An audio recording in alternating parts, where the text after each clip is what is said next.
आपके पास एक आकृति थी, इस आकृति में आपकी 3 भुजाएं हो सकती हैं। आप इसको ध्यान से समझें, इस क्यूब में 3 भुजाएं हो सकती हैं, लंबाई हो सकती है, इसकी चौड़ाई हो सकती है और इसकी मोटाई हो सकती है। तो जब आप इस पे कोई भी एक बल लगाएंगे तो इस बल की वजह से इसकी तीनों भुजाओं में परिवर्तन आ सकता है, और जितनी भुजाएं बदलती हैं हमेशा बॉडी के अंदर उतनी ही स्ट्रेन आती है। जैसे मान लो आपको लंबाई में स्ट्रेन निकालनी है तो क्या लिखोगे, लंबाई में परिवर्तन बटे प्रारंभिक लंबाई। मान लो चौड़ाई में निकालनी है, चौड़ाई में परिवर्तन बटे प्रारंभिक चौड़ाई। मान लो मोटाई में निकालनी है तो मोटाई में परिवर्तन बटे में प्रारंभिक मोटाई। यानी अब स्ट्रेन को आप ऐसे भी लिख सकते थे लेंथ में, स्ट्रेन को आप चौड़ाई में भी लिख सकते थे del D upon D, strain को आप मोटाई में भी लिख सकते थे डेल टी अपॉन टी। तो ऊपर देखो परिवर्तन लिया है, लंबाई में परिवर्तन, चौड़ाई में परिवर्तन, मोटाई में परिवर्तन, लेकिन नीचे आपने ओरिजिनल ही ली है। तो स्ट्रेन 3 हो सकती है। अब प्रॉब्लम यहाँ पे ये आती है कि सब तीनों को आपने स्ट्रेन ही बोल दिया, तो यहाँ पे स्ट्रेन के नाम बदले गए थे। मैंने क्या बोला था कि जिस दिशा में भार लगा हुआ है उस दिशा की जो स्ट्रेन है उसको बोलते हैं लीनियर। क्या बोलते हैं, लीनियर। अब देखो इस दिशा में भार लगा हुआ था ना, तो इस दिशा में भुजा कौन सी थी, लंबाई एल, ऐसे तो है ये। तो इसमें जो स्ट्रेन आएगी कौन सी हो जाएगी, लीनियर, और बाकी जो बचेंगे कौन सी हो जाएगी, लैटरल। तो स्ट्रेन भी दो टाइप की थी, लीनियर और लैटरल। देखो स्ट्रेन लिखो आप कोई सी भी, सिंपल तो लिखना है इसीलिए चेंज बटे ओरिजिनल, बट ये दो टाइप की हो सकती है, लीनियर या लैटरल। लीनियर हमेशा उस दिशा में लेते हैं जिस दिशा में आपका भार लगता है, उसके लंबवत वाली को कौन से लेते हैं हम, लैटरल लेते हैं, राइट।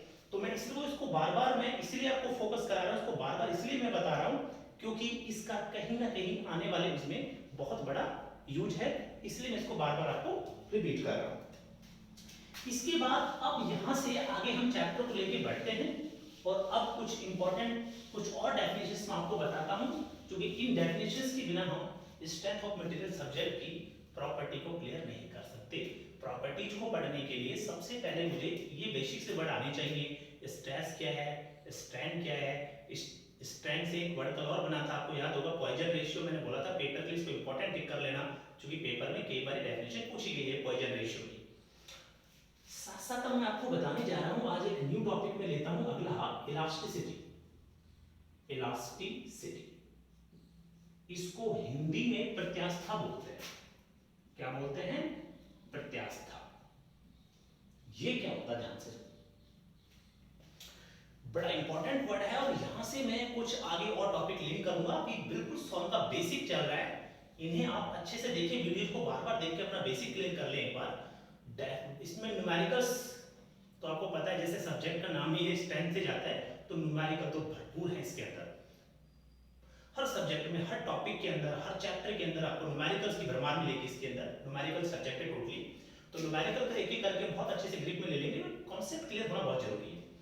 और देखिए इलास्टिसिटी का मतलब क्या होता है, देखो होता क्या है, अभी जस्ट आपने एक कॉन्सेप्ट पढ़ा था, क्या कि जब बॉडी पे आप कोई भी एक लोड लगा रहे थे, जैसे मेंबर था, इस मेंबर पे जैसे ही आपने कोई बाहर से बल लगाया, ये मेंबर था, इस पे जैसे ही आपने बाहर से बल लगाया P, ये जो मैं बल P लगा रहा था, इस बल P की वजह से इसमें क्या आ रहा था, स्ट्रेस। क्या आ रहा था, स्ट्रेस यानी सिग्मा। इस बल P की वजह से इसकी भुजाएं बदल रही थी, तो क्या रही थी, स्ट्रेन। स्ट्रेन आपने उसको किससे लिखा था, E से, राइट। तो मैंने क्या किया, स्ट्रेस और स्ट्रेन दोनों के बीच में ग्राफ बनाया, क्योंकि आपको पता है जैसे जैसे आप बल लगाते जाएंगे वैसे वैसे इंटर फोर्स भी कुछ लिमिट तक बढ़ेगा, ये तो कंफर्म है। क्योंकि इंटर फोर्स क्या था, जैसे मेंबर है, इसको मैं खींचने का प्रयास कर रहा था, तो जैसे इसको मैं खींचूंगा तो क्या होगा, इसके अंदर जो बल है वो मेरे बल का विरोध करेंगे, तो वो एक लिमिट तक तो बढ़ेंगे, लेकिन जैसे ही अंदर वाले बल की लिमिट खत्म हो जाएगी और बाहर वाला बल मजबूत हो जाएगा, तो ऑब्वियस सी बात है ये टूटेगा कहीं ना कहीं जाकर के। तो क्या होगा कि जब आप इस पे बल P लगा रहे थे, तो आंतरिक जो बल इसमें क्रिएट हो रहे थे अंदर की तरफ, वो मुझे नहीं पता कितने थे, बट ये तो मुझे कंफर्म था कि आंतरिक बल इसमें है। क्यों, क्योंकि इसको खींचने में जोर क्यों पड़ रहा है, जो आंतरिक बल है उनका विरोध करना पड़ रहा है, जब तो जोर पड़ रहा था मुझे, तो इधर आंतरिक बल तो इसके अंदर है। और जब इसकी भुजाएं चेंज हो रही थी तो वहां से क्या निकल रही थी, स्ट्रेन। जैसे लंबाई में परिवर्तन हो रहा था तो डेल अपॉन एल, चौड़ाई में हो रहा था तो डेल डी अपॉन डी। ये ध्यान रखना, ये फिजिकल क्वांटिटी है जिनको हम ज्ञात कर सकते हैं। यानी जब आप किसी मेंबर पे कोई बल लगाओगे तो उससे जो स्ट्रेन निकलता है उसको हम ज्ञात कर सकते हैं। क्यों, क्योंकि जब मैं उसको खींचूंगा तो खींचने के दौरान आपको ये पता है खींचने के दौरान उसकी भुजा में कितना परिवर्तन हुआ वो हमें पता होगा, जो स्केल से नाप सकते हैं या वर्नियर से नाप सकते हैं। बटे में पहले से लेंथ कितनी थी ये भी हमें पहले से पता होगी, तो मतलब हम डायरेक्ट किसको ज्ञात कर सकते हैं, स्टैंड को। किसको ज्ञात कर सकते हैं, स्टैंड को। तो इसको हमेशा ध्यान रखना, अगर कभी भी आपसे कोई पूछा जाए कि किसी मेंबर पे जब आप कोई बल लगाते हैं तो बल लगाने के दौरान उस मेंबर में स्ट्रेस और स्ट्रेन आती है, उनमें से सबसे पहले कौन सी क्वांटिटी मेजर की जाती है, तो आप बोलोगे स्ट्रेन। क्या स्ट्रेस मेजर नहीं की जाती है, मेजर कौन की जाती है हमेशा, स्ट्रेन। स्ट्रेन जब ज्ञात हो जाती है तो उसके रिस्पेक्ट में स्ट्रेस को ज्ञात करते हैं हमेशा। तो क्या हुआ, जब आप मेंबर को खींच रहे थे तो देखो इसको आप ऐसे समझो, अगर ये मेंबर है इसको आप खींचोगे तो क्या होगा, इसमें स्ट्रेस स्ट्रेन दोनों आएंगे। तो जैसे आप इस पे बल लगाते गए तो हमने क्या ऑब्जर्व करा, एक मशीन पे इसकी टेस्टिंग हुई तो हमने क्या एक रिजल्ट निकाला कि जब इसको खींच रहे थे इस तरह से पकड़ करके, तो उसमें देखा कि स्ट्रेस और स्ट्रेन वो दोनों लगातार बल के साथ बढ़ते जा रहे थे, और एक पॉइंट ऐसा आया जहां पे दोनों क्या हुआ, एक दूसरे के बिल्कुल प्रोपोर्शनल चल रहे थे, इस तरह से। यानी जब मेंबर पे आपने एक बल लगाया तो आपने क्या ऑब्जर्व करा, इस बल P की वजह से इसमें जो स्ट्रेस और जो स्ट्रेन दोनों आ रही थी, ये दोनों लगातार बढ़ रही थी, और बढ़ भी कैसे रही थी, एक दूसरे के समानुपाती, प्रोपोर्शनल बढ़ रही थी। प्रोपोर्शनल का मतलब जितना स्ट्रेस बढ़ा उतना स्ट्रेन बढ़ा, जितना स्ट्रेस बढ़ा उतना स्ट्रेन बढ़ा, इसलिए तो ग्राफ बिल्कुल मिलते गया कट करके। इसका मतलब हमने क्या देखा, जब आपने एक लोड मेंबर पे लगाया तो बॉडी के अंदर स्ट्रेस और स्ट्रेन, ध्यान से सुनना, जब किसी मेंबर पे आपने कोई बल लगाया तो उस बॉडी के अंदर स्ट्रेस और स्ट्रेन दोनों साथ साथ बढ़ने स्टार्ट हो गए। तो जिस लिमिट तक दोनों बराबर बढ़े, जिस लिमिट तक वो बराबर बढ़े, एक लिमिट तक बराबर बढ़ेंगे दोनों को, लेकिन उस लिमिट के बाद दोनों बराबर नहीं बढ़ेंगे, कोई ज्यादा बढ़ेगा फिर कोई कम बढ़ेगा। तो जिस लिमिट तक दोनों बराबर बढ़े उस लिमिट को हम बोलते हैं प्रोपोर्शनल लिमिट। क्या बोलते हैं, प्रोपोर्शनल लिमिट, प्रोपोर्शनल लिमिट। मैं सभी बच्चों को एक बार बताना चाहूंगा, इसको हिंदी में बोलते हैं समानुपाती सीमा। क्या बोलते हैं, समानुपाती सीमा। तो यहां पे एक डेफिनेशन निकल के आ गई है कि प्रोपोर्शनल लिमिट क्या होती है, प्रोपोर्शनल लिमिट। तो आप ये बोलोगे जिस सीमा तक, क्या, जिस सीमा तक धातु या मेंबर में स्ट्रेस और स्ट्रेन समानुपाती चलती है, उस सीमा को हम क्या बोलते हैं, प्रोपोर्शनल लिमिट बोलते हैं। तो आप ये लिखोगे, जिस सीमा तक मेंबर में स्ट्रेस तथा स्ट्रेन समानुपाती हो, उस सीमा को हम क्या बोलते हैं, प्रोपोर्शनल लिमिट बोलते हैं। इंग्लिश मीडियम के जो बच्चे हैं वो भी इसको राइट डाउन कर सकते हैं। कैसे, during the testing of object, जब हमने किसी ऑब्जेक्ट का जब टेस्ट किया, right, the stress is directly proportional to strain at a certain limit, that limit is called proportional limit. यानी जब आपने किसी ऑब्जेक्ट को, किसी मैटर को टेस्टिंग के दौरान उसको टेस्ट किया, तो जो उस पे भार लगाया, तो भार लगाने के दौरान, लोड लगाने के दौरान आपने क्या नोट किया कि उस मेंबर में जो स्ट्रेस और स्ट्रेन उत्पन्न हो रहे थे वो एक सीमा तक दोनों एक दूसरे के क्या थे, समानुपाती थे। और जिस सीमा तक वो प्रोपोर्शनल थे उस लिमिट को मैंने क्या बोल दिया, प्रोपोर्शनल लिमिट बोल दिया। अब क्या हुआ, चलो ठीक है, आपने क्या किया, इस मेंबर को मान लो आपने खींच के यहां तक ले आए, राइट, पहले ऐसा था, अब ऐसे हो गया। अब जब ये यहां तक मेंबर खींच के आ गया तो आपने देखा कि इसमें सिग्मा का जो मान है वो E के प्रोपोर्शनल चल रहा है।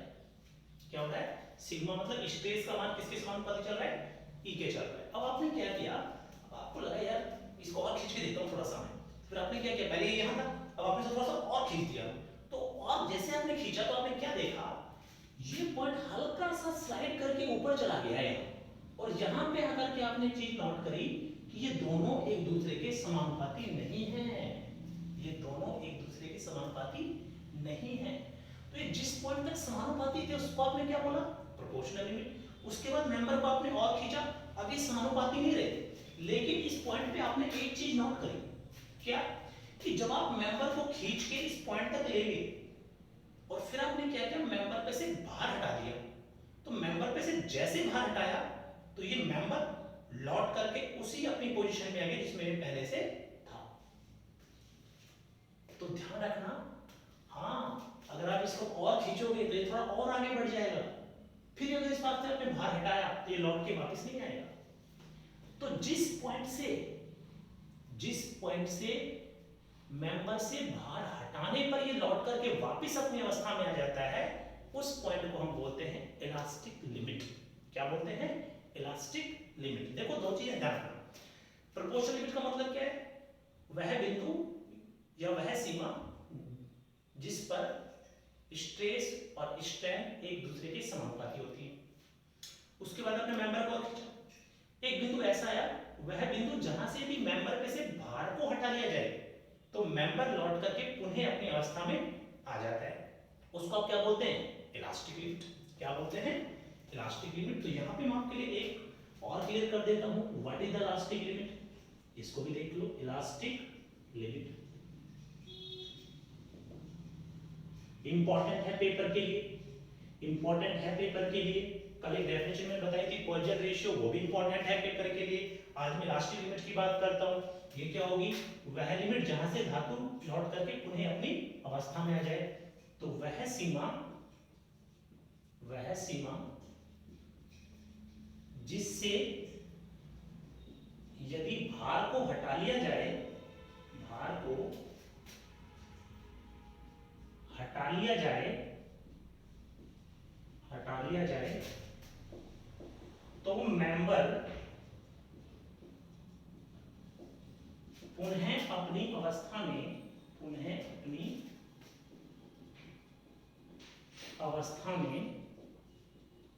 लौट आता है। यानी आप इसको ऐसे भी बोलेंगे, the limit at which the member regain the position after removal the rod. यानी भार को हटाने के बाद जिस सीमा से मेंबर वापस अपनी पोजीशन में आ जाता है उसको हम क्या बोलते हैं? इलास्टिक लिमिट बोलते हैं। इंग्लिश मीडियम के स्टूडेंट भी इसको लिख सकते हैं, the limit after that it regain the position after removal the load. यानी भार को हटाने के बाद यदि मेंबर पुनः अपनी अवस्था में लौट जाता है तो वो जिस सीमा से भार हटाया गया उस सीमा को आपने क्या बोल दिया? Elastic limit. अब ये इलास्टिसिटी क्या है? तो देखो भाई, इसको भी मैं आपको बता देता हूं इलास्टिसिटी क्या है। इलास्टिसिटी, अभी आप क्या देख रहे थे? आप ये देख रहे थे, जब आपने मेंबर पे भार लगाया तो मेंबर में स्ट्रेस भी आई, मेंबर में स्ट्रेन भी आई। आपने ये देखा कि जब आप उसको खींच रहे थे तो कुछ समय के लिए, क्या कुछ समय के लिए स्ट्रेस और स्ट्रेन एक दूसरे की क्या थी? प्रोपोर्शनल थी। तो जिस पॉइंट तक प्रोपोर्शनल थी इसको आपने क्या बोल दिया? Proportional limit. तो मतलब प्रोपोर्शनल लिमिट वो लिमिट थी जहां तक स्ट्रेस और स्ट्रेन एक दूसरे के समानुपाती है। फिर आपने मेंबर को और खींचा, जब आपको मेंबर को आपने और खींचा तो आपने क्या देखा कि ये दोनों समानुपाती नहीं एक दूसरे के।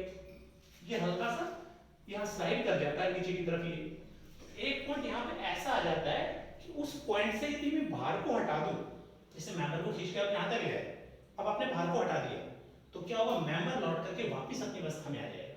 तो एक ऐसी सीमा जहां से भार को हटा दिया जाए तो मेंबर लौट करके पुनः अपनी अवस्था में आ जाता है, उसको आप क्या बोलते हैं? इलास्टिक लिमिट बोलते हैं। ठीक है, तो इलास्टिसिटी क्या है? इलास्टिसिटी एक मैटर की प्रॉपर्टी है जो केवल आपको ये बताती है कि धातु जो अपने वापिस अवस्था में आता है, धातु अपनी वापिस अवस्था में आता है, एक मेंबर अपनी वापिस अवस्था में कब आएगा? जब आप उसमें से भार हटा दोगे, राइट? भार कहां से हटाना चाहिए? लास्ट इलास्टिक लिमिट से। देखो आप इसको खींच के यहां तक लाओ, भार हटाओ वापस आ जाएगा, यहां तक लेके फिर भार हटा दीजिए वापस आ जाएगा, अब यहां तक लेके आओ भार हटाओ वापस आ जाएगा, यहां तक ले जाओ भार हटाओ वापस आ जाएगा। लेकिन अगर इसके बाद आपने खींच दिया तो ये वापस नहीं आएगा। तो उस चीज का मैं डिस्कशन इस चैप्टर के एक लास्ट ग्रुप में जाके करूंगा, जहां पे आप एक टॉपिक पढ़ेंगे stress strain diagram for a mild steel. एक पर्टिकुलर सरिये के लिए स्ट्रेस और स्ट्रेन का डायग्राम बनेगा, उस डायग्राम को हम बहुत अच्छे से डिटेल में कंसीडर करेंगे, वहां पे ये सारे पॉइंट दोबारा से आएंगे। फिलहाल मैं आपको बेसिक सॉम स्टार्टिंग से पढ़ा रहा हूं ताकि आपको सॉम का थोड़ा सा मतलब पता लग जाए, ये बेसिक डेफिनेशन आपके माइंड में आ जानी चाहिए। तो इलास्टिसिटी क्या कहता है? धातु का वह गुणधर्म, धातु का वह गुणधर्म जो उसके पुनः अवस्था में लौटने की कंडीशन को बताए। ठीक है, इलास्टिसिटी क्या है? It is regain the position, it is regain the position, regain the position. यानी आप इसको ऐसे याद करना, धातु का पुनः अपनी अवस्था में लौटना क्या कहलाता है? इलास्टिसिटी। मैं आपको फिर बोल रहा हूँ, धातु का पुनः अपनी अवस्था में लौट जाना क्या कहलाता है? इलास्टिसिटी। जिस लिमिट से लौटेगा उसको इलास्टिसिटी लिमिट। धातु का पुनः अपनी अवस्था में लौटना इलास्टिसिटी, जिस लिमिट से लौटेगा उसको इलास्टिक लिमिट। अब सुनिए, इसी पे एक नेक्स्ट टॉपिक आ जाता है। नेक्स्ट टॉपिक आपका यहाँ पे बनता है हुक्स लॉ। क्या बनता है? Hooke's law. That is a very important topic, Hooke's law. तो ये हुक्स लॉ के बारे में थोड़ा सा मैं भी आपसे डिस्कस कर रहा हूं। The another topic is Hooke's law. यहाँ पे मैं नेक्स्ट टॉपिक लेके चल रहा हूँ, हुक्स लॉ।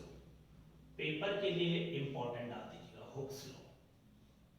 अभी तक की जितनी डेफिनेशंस मैंने बताई हैं, स्ट्रेस एक बॉडी का इंटरनल फोर्स था, आपने पहले पढ़ लिया। वैसे अगर मैथमेटिकली लिखना है तो P/A लिख दो, परिभाषित करना है तो इकाई क्षेत्रफल में लगने वाला आंतरिक बल स्ट्रेस कहलाता है, ऐसे बोल दो। जब आप भार लगा रहे थे तो मेंबर की भुजाएं बदल रही थी, तो भुजाएं में जो बदलाव आएगा, डायमेंशन में कोई बदलाव आएगा तो उसको क्या बोलेंगे? स्ट्रेन। तो स्ट्रेन दो टाइप की हो सकती है, भार की दिशा में लीनियर, लंबवत डायरेक्शन में लैटरल। लीनियर और लैटरल को मिला के आपने क्या बना दिया? Poisson ratio. क्या बना दिया? पॉइजन रेशियो, जिसकी सिंपल सी डेफिनेशन थी लैटरल स्ट्रेन बटे में लीनियर स्ट्रेन। पॉइजन रेशियो सबसे ज्यादा किसका था? रबड़ का था। कितना था? 0.5। मिनिमम कितना हो सकता है? -1 ह्यूमन टिश्यूज का। कॉर्क की वैल्यू कितनी थी? 0। कंक्रीट के लिए कितनी थी? 0.10 से 0.20। और वैसे ही माइल्ड स्टील की कितनी थी? 0.23 से 0.35 की वैल्यूज में लास्ट लेक्चर में बता चुका था आपके लिए। अब मैं बात कर रहा हूं हुक्स लॉ के, ये भी इंपॉर्टेंट टॉपिक है। ये सिर्फ ध्यान रखना 2 नंबर की डेफिनेशन है इसमें, और कुछ नहीं। हुक्स लॉ ने क्या बताया कि जब किसी मेंबर को आप पकड़ के खींच रहे थे, ध्यान से सुनना भाई, जब मेंबर को आप पकड़ के खींच रहे थे तो जस्ट मैं भी आपसे बात ही कर रहा था कि मेंबर पे जैसे ही आप लोड लगाओगे तो लोड जैसे ही मेंबर पे लगा तो उस लोड की वजह से मेंबर में 2 चीजें हैं जो आ जाती हैं। क्या? एक तो स्ट्रेस और एक स्ट्रेन। जैसे जैसे आपने भार बढ़ाया वैसे वैसे स्ट्रेस और स्ट्रेन का मान बढ़ता गया। तो स्ट्रेस और स्ट्रेन का मान जहां तक समानुपाती चलेगा उसको आपने क्या बोल दिया? Proportional limit. उसके बाद आपने इसको और खींचा तो एक पॉइंट ऐसा आया, एक पॉइंट ऐसा आया कि जहां से अगर मैं भार को हटा दूं तो ये लौट करके पुनः अपनी अवस्था में आ जाता है। तो उसको आप क्या बोलते हैं? Elastic limit. क्या बोलते हैं? Elastic limit. हिंदी में इसको लिखना है तो इसको बोलेंगे प्रत्यास्थ सीमा। प्रत्यास्थ सीमा। ध्यान थोड़ा ये रखें, कोशिश आप यही करें, हिंदी के वर्ड कम से कम याद रखें, इंग्लिश के वर्ड आप ज्यादा से ज्यादा याद रखें। ज्यादा प्रॉब्लम नहीं, आगे तीसरा लेक्चर है, मुश्किल से चौथे लेक्चर में और कुछ वर्ड आ रहे हैं। इसके अलावा फिर इसी में लगभग ये रोटेट होता रहेगा, राइट? स्ट्रेस क्या है, स्ट्रेन क्या है, इलास्टिसिटी क्या है, प्रोपोर्शनल लिमिट क्या है, यही बस वर्ड आते रहेंगे। अब सुनिए हुक्स लॉ ने क्या बताया। हुक्स लॉ ने ये बताया, when member is under load, when member is under load, under gradually load, the stress is direct proportional to directly proportional to strain within elastic limit, within elastic limit। इसको मैं कई तरह से लिख के बताऊंगा आपको। इसने क्या बोला, जब कोई धातु, जब कोई मेंबर किसी ग्रेजुअली लोड पे हो, ग्रेजुअली लोड का मतलब पता है क्या होता है? सुनो, किसी मेंबर है, आपने क्या किया, इसमें पहले 2 मीटर भार लगाया, फिर 4 लगाया, फिर 6 लगाया, फिर 8 लगाया, तो आप कर क्या रहे हैं? जो आपका इसमें भार है ना वो 2-2 मीटर में बढ़ता जा रहा है। तो एक ऐसा भार जो समान रेट से बढ़ रहा हो उसको आप क्या बोलते हैं? Gradually load. क्या बोलते हैं? Gradually load. तो क्या बोला, जब किसी मेंबर पे कोई ग्रेजुअली लोड वर्क कर रहा हो, जब किसी मेंबर पे कोई ग्रेजुअली लोड वर्क कर रहा हो तो उस मेंबर के अंदर स्ट्रेस का मान स्ट्रेन के समानुपाती होता है इलास्टिक लिमिट के अंदर। तो इलास्टिक लिमिट यही तो थी, इसके अंदर का मतलब ये तो हो गया प्रोपोर्शनल लिमिट। तो इसका मतलब स्ट्रेस की वैल्यू स्ट्रेन के समानुपाती होती है। कब? इलास्टिक लिमिट के अंदर। तो इसको आप ऐसे भी रिपीट करें, इसको आप ऐसे भी रिपीट करें कि धातु के अंदर स्ट्रेस का मान स्ट्रेन के समानुपाती होता है प्रत्यास्थ सीमा के अंदर। हिंदी वाले बच्चे इसको ऐसे भी लिख सकते हैं, हिंदी वाले बच्चे इसको ऐसे भी लिख सकते हैं, प्रत्यास्थ सीमा के अंदर धातु में उत्पन्न प्रतिबल स्ट्रेन के समानुपाती होता है।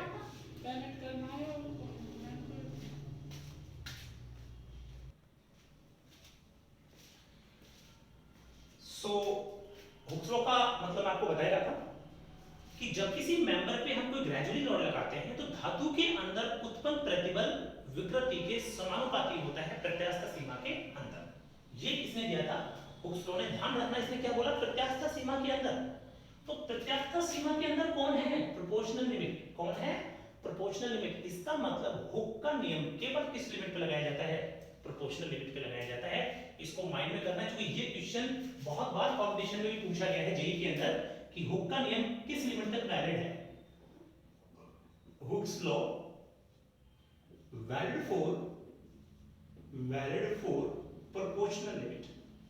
प्रोपोर्शनल लिमिट ये बहुत बार कॉम्पिटिशन में आया हुआ है कि हुक का नियम किस सीमा तक लगाया जाता है। तो हुक का नियम किस सीमा तक लगाया जाता है? प्रोपोर्शनल लिमिट तक लगाया जाता है। तो यहां देखें तो अब क्या करेंगे, यहां से इस प्रोपोर्शनल साइन को हटा के हम एक कांस्टेंट लगाएंगे कैपिटल ई। इस कैपिटल ई को हम बोलते हैं यंग मॉडुलस। क्या बोलते हैं? Young modulus. या इसको बोलते हैं इलास्टिक कांस्टेंट। Elastic constant. तो यहां पे थोड़ा सा ध्यान रखें, अभी मैंने सॉम जब आपका स्टार्ट किया है तो किसी भी स्ट्रेस, स्ट्रेन, यंग मॉडुलस जैसे यहाँ पे नया वर्ड आ चुका है, इनके मात्रक की यानी डायमेंशन की यानी यूनिट की मैंने कोई बात नहीं करी है कि किसका मात्रक क्या होगा।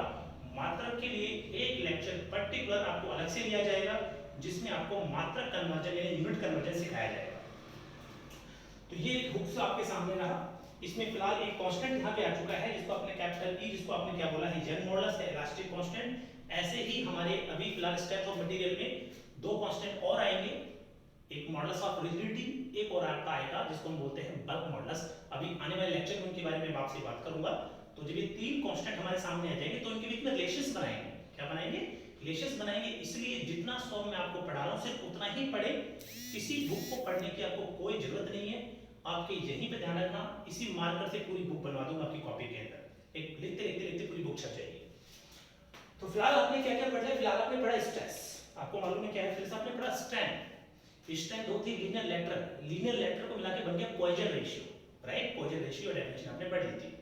फिर आपने क्या देखा कि जब आप मेंबर पे लोड लगा रहे थे तो मेंबर के अंदर स्ट्रेस और स्ट्रेन दोनों वाली थी। तो उस स्ट्रेस और स्ट्रेन के अंदर जो संबंध दिया था वो किसने दिया था? हुक ने। किसने दिया था? हुक ने। तो आपने लिख दिया हुक का नियम, राइट? हुक ने क्या बताया? जब किसी मेंबर पे आप ग्रेजुअली लोड लगा रहे थे, ग्रेजुअल लोड का मतलब होता है कि एक ऐसा भार जिसको आप एक समान दर से बढ़ा रहे हैं, राइट? जब आप किसी मेंबर पे ग्रेजुअली लोड लगा रहे थे तो इस मेंबर के अंदर उत्पन्न स्ट्रेस और स्ट्रेन एक लिमिट तक दोनों समान चलती हैं। उस लिमिट को हम बोलते हैं प्रोपोर्शनल लिमिट। यानी प्रोपोर्शनल लिमिट वो लिमिट है जहां तक धातु में स्ट्रेस और स्ट्रेन की वैल्यू क्या होती है? एक दूसरे के समानुपाती होती है।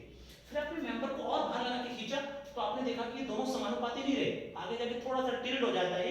इस लिमिट को मैं बोलता हूं इलास्टिक लिमिट। इलास्टिक लिमिट इसको इसलिए बोला गया क्योंकि यदि आपने मेंबर से भार इस पॉइंट से हटा दिया तो ये मेंबर वापस से अपनी अवस्था में लौट आता है। तो मतलब एक ऐसी सीमा जहां से मेंबर लौट के अपने पुनः अपनी अवस्था में आ जाए उसको आप क्या बोल रहे थे? इलास्टिक लिमिट बोल रहे थे। एक ऐसी सीमा जहां पे स्ट्रेस और स्ट्रेन का मान एक दूसरे के समानुपाती होता है उसको आप क्या बोल रहे थे? प्रोपोर्शनल लिमिट बोल रहे थे। तो हुक ने क्या बोला? हुक ने ये बोला जब किसी मेंबर पे जो ग्रेजुअली लोड कार्य कर रहा हो तो उसमें उत्पन्न स्ट्रेस का मान स्ट्रेन के क्या होता है? समानुपाती होता है with elastic limit. Elastic limit के अंदर। हिंदी मीडियम वाले बच्चे अगर परिभाषित लिखना चाहें तो लिख सकते हैं, मैं आपको एक बार बोल रहा हूं, आप बता सकते हैं। जब किसी मेंबर पर एक समान भार कार्यरत हो, जब किसी मेंबर पर एक समान भार कार्यरत हो तो उसमें उत्पन्न प्रतिबल विकृति के समानुपाती होता है, कॉमा लगा के, प्रत्यास्थ सीमा के अंदर। एक थोड़ा सा मैं बच्चों के लिए जानकारी के लिए यहाँ पे और बताना चाहूंगा, जब पर्टिकुलर हम माइल्ड स्टील की बात करते हैं, किसकी, माइल्ड स्टील की, तो अक्सर ये देखा गया है कि माइल्ड स्टील के अंदर ये दोनों को जो पॉइंट हैं, प्रोपोर्शनल और इलास्टिक, ये लगभग लगभग एक दूसरे से कोइंसिड होते हैं। मतलब कोइंसिड का मतलब क्या है कि जैसे ये पॉइंट यहाँ है, ये वाला पॉइंट यहाँ है, इससे जस्ट अगर ये पॉइंट बिल्कुल इससे भिड़ता हुआ, टच करता हुआ होता है, तो कई बार इन दोनों पॉइंटों को हम एक भी मान लेते हैं। तो अगर कहीं आपको ये लिखा भी आ जाए कि मुझे बताओ हुक का नियम किस लिमिट तक वैलिड है, तो आप बोलोगे प्रोपोर्शनल लिमिट तक वैलिड है। लेकिन अगर ये लिखा जाए हुक का नियम किस लिमिट तक वैलिड है माइल्ड स्टील के लिए, सरिये के लिए, तो ये हो सकता है फिर आपको वहां पे ऑप्शन इलास्टिक लिमिट भी हो, तब आप इसको इलास्टिक लिमिट भी लिख सकते हैं। लेकिन उसमें ये मेंशन होना चाहिए कि माइल्ड स्टील के लिए बताओ।